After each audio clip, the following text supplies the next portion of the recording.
Tough cases are where good therapists become great therapists. If you've ever felt stuck, unsure how to move forward with a complex client issue, you're not alone, and you're in the right place.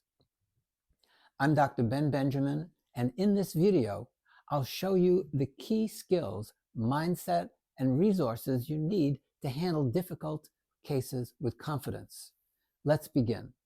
In order to handle complex cases, you need as much training as possible. When you learn the assessment and treatment of pain for the entire body, you don't just learn the anatomy and a bunch of tests.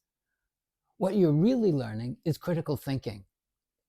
It's about how to take in information about specific things, synthesize it, and apply it to something totally new.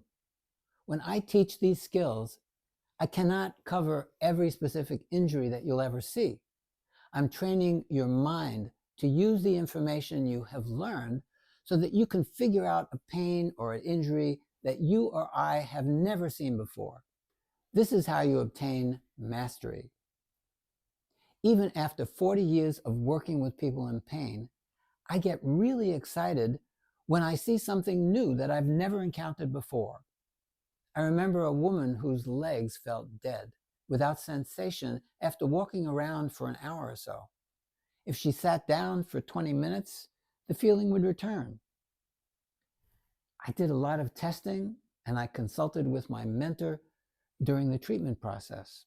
Eventually, it became clear through some new tests that I learned that she had mild spinal cord pressure, and I referred her out to a doctor who I knew could help her much more than I could. There was also a young man who had pain in his teeth when he turned his head. This was an interesting one. That's how I learned that the C5 ligaments in the neck refer pain to the teeth when they're injured. In order to handle tough cases, you need to know your anatomy backwards and forwards.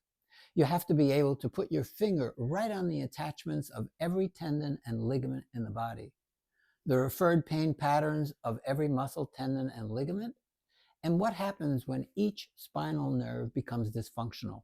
That's why I called my subscription service Anatomy in Action, where I teach pain assessment and treatment. Needless to say, this takes a while, but it's a good goal to have. I'm still working on it. If you're encountering a tough case and you would like my help, there are two things you can do. One, sign up for my Anatomy in Action subscription service with 10 detailed modules on pain assessment and treatment and monthly live Q&A sessions with me. You'll have the tools you need to tackle even the most challenging cases. Start your free 7-day trial today by clicking the link below. Second, you can book a virtual Zoom session with me while you're in with your client for real-time support. The client usually pays for the session. You will be my hands, and I will direct you in how to do all of the testing procedures. You can find links for both of these options below. Thank you for watching, and I'll see you in the next video.